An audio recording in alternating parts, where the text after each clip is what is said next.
was during that research in the early 1980s that it became apparent that olive oil was like a really, really good thing.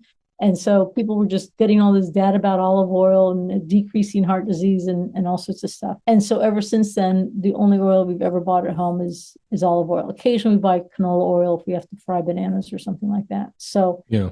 and it's taken many years for olive oil really to get, people are more familiar with it now. It's much easier to get than it used to be. And it's more expensive than Right, vegetable right. oil.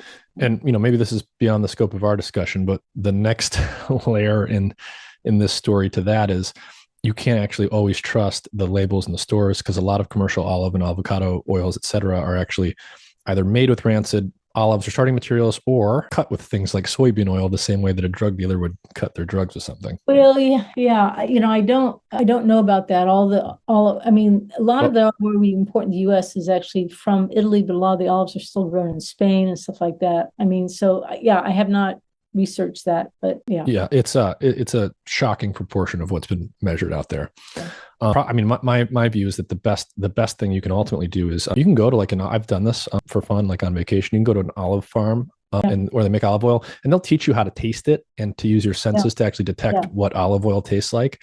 And at the end yeah. of the day, that's probably the most definitive thing the average person can do. Yeah, yeah. I mean that. Yeah, they have a lot of olive oil tasting in Spain. We've gone to a lot of olive oil factories in Spain and stuff. Yeah. What's on the horizon for you in the lab in terms of related research? Well, as I mentioned earlier, we're really interested to see, once you're obese from soybean oil or whatever, how can you lose that? I mean, so for example, all these weight loss drugs, the GLP-1 agonists, the Ozempic and Zepbound and all that sort of stuff, it's wonderful for people who cannot lose weight. It's a real game changer. But what concerns me is that, why don't we get at the root of the problem, right?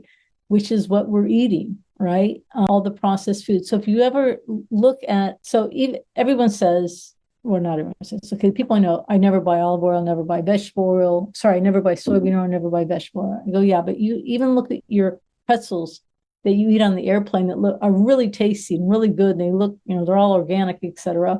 And a lot of times they have soybean oil in them, which is fine. It's a small amount. Don't worry about it, right?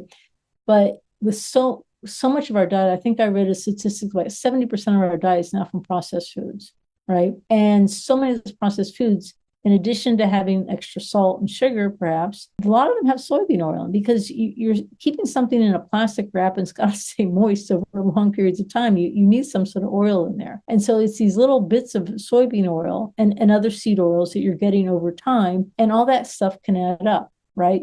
It's probably also related to the fact that, well, food's more convenient, they're snacks, we're now eating them also at the wrong time of the day, etc.